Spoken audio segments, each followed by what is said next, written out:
gentlemen, I've been asked by your groom to inform you that concludes the speeches for today. Whoa!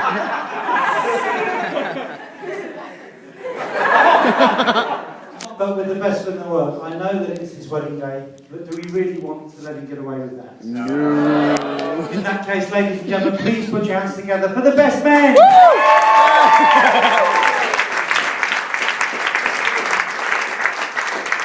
Wrong place for this.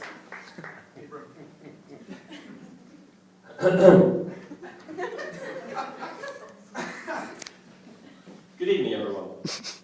This bit's a bit unscripted because we didn't expect such kind words from Craig, but thank you very much for the kind words. It makes what we're about to do a bit awkward after those words. Now, as I'm sure you realise by now, Sean and I have been given the honour of being Craig's co-best men today. And so it falls upon us to say a few words about the man, the myth, the legend. It's Craig Aldridge. But before we destroy Craig's already tarnished reputation, we should take a moment to appreciate the glamour at the top table tonight. And I know what you're all thinking, how have the best men ended up looking so dapper? Oh! Well, let's try and forget that for a moment and take a look at how beautiful Louise and her bridesmaids are looking this evening.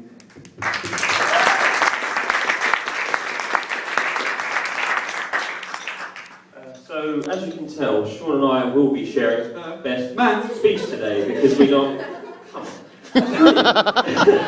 As we don't want this to drag on any longer than necessary. With that in mind, there's just a few things we need to share with you about Craig. Now, obviously, we don't want to keep you from busting the moves on the dance floor. Looking at you, Nan. See you there. But if you'll indulge us, we have just written down a couple of things that we need to cover, if that's okay.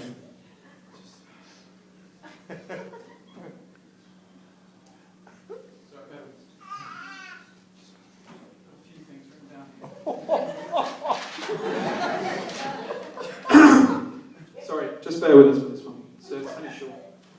It was 1986, 4th of October, a stormy night at Rochester. Easy, we've got to keep this under 2 hours. Okay, cool.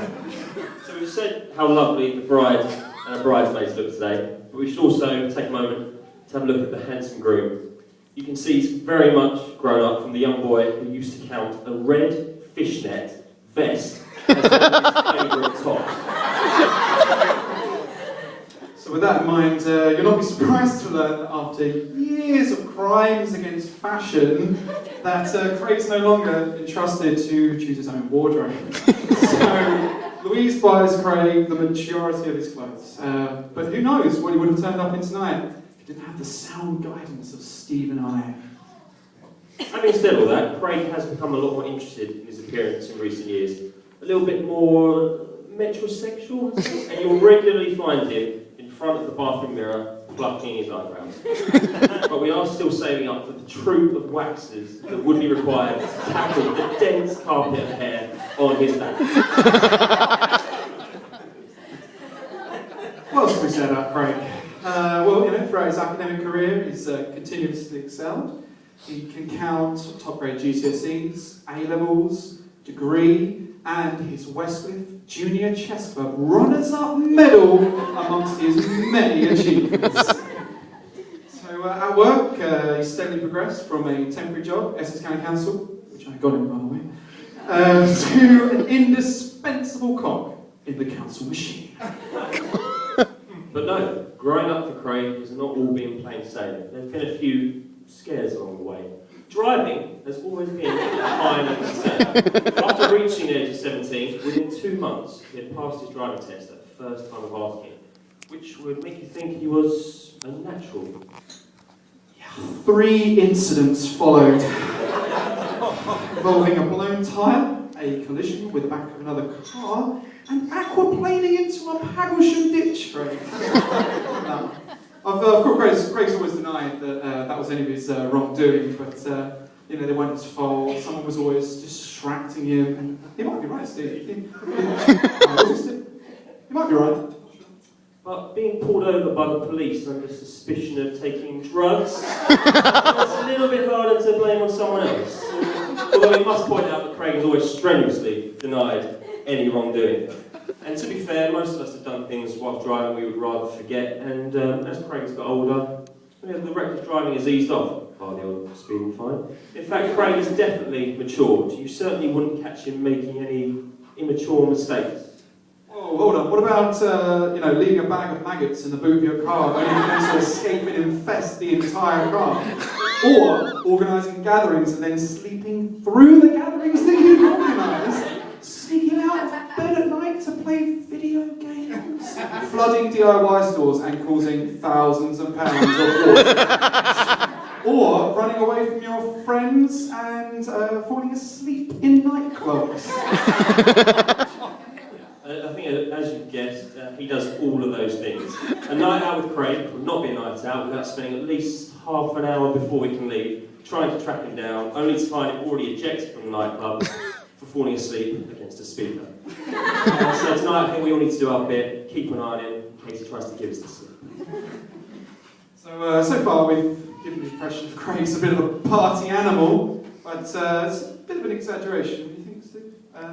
Craig does well even to get out of the house on most days because he is so busy on the toilet. Now, I know you're thinking it might be a bit hard for picking on Craig for a natural bodily function, but Craig takes this to another level. In fact, given his minimum 3 daily toilet sessions and his love for sleep, Craig should be applauded for finding the time in his busy schedule to make his own wedding. I mean, who knows why all this toilet time takes up so much time?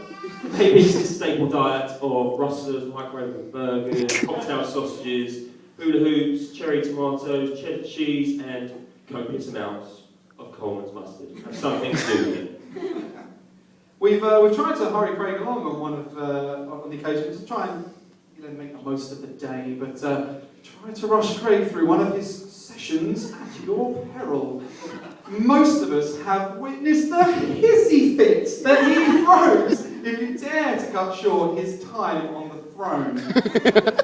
Of course, we do have to actually take a moment here to sympathise with the true victim of this album, poor Louise. Now, we all know that Louise is going to be spending a lot of time in the bedroom on their honeymoon, just waiting for Craig to get out the toilet and actually do something. And with that in mind, we all pulled together to get Louise a couple of magazines to let those lonely hours pass by.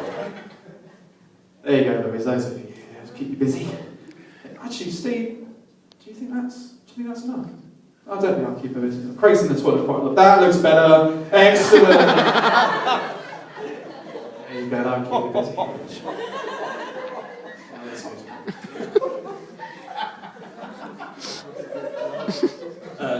Joking aside, we need to take some time to acknowledge those who couldn't make it to today's event. Sean and I actually did receive a letter from one of Craig's close friends, who unfortunately wasn't invited to today. As is traditional, the best man to read out the letters. Sean, would you mind doing so with me now? No problem. Right.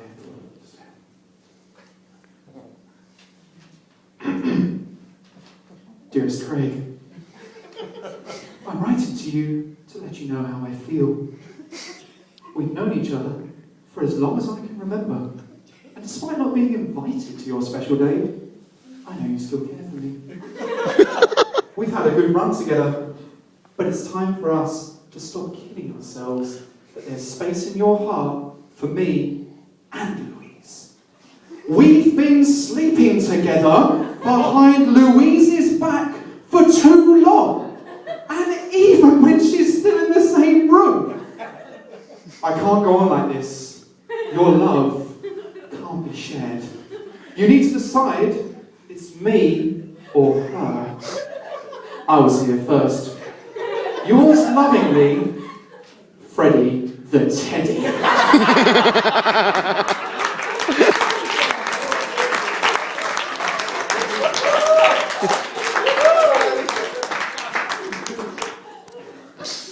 Now, for those of you who don't know, Freddie is Craig's childhood teddy bear who he's had since he was a baby. Unfortunately, Freddie has not been left in Craig's childhood and still resides in his adult life.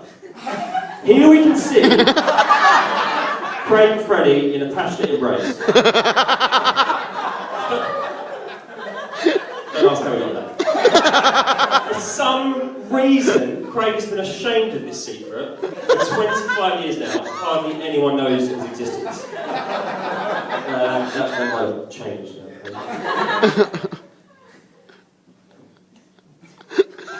But I don't want you to worry, Craig, because he's actually here tonight.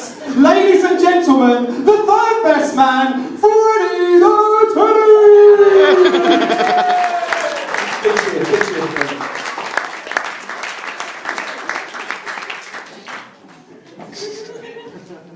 Craig, I think I speak for the entire room when I say it's time to take the bear out of the marital bed.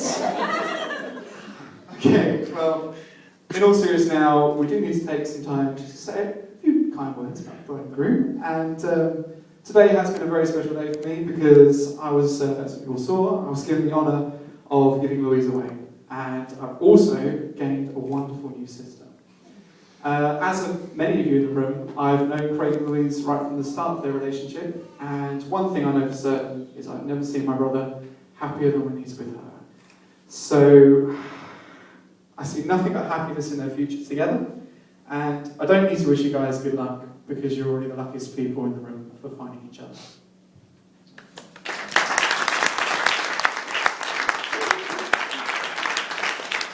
I won't add too much to what Sean has just said. All I will say is that Craig's one of the nicest guys you could ask to meet, and you'd struggle to find anyone who could say a bad word about him.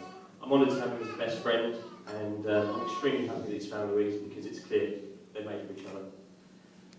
So on that note, and finally, we would both like to propose a toast. If we could all raise our glasses. Any bombs in?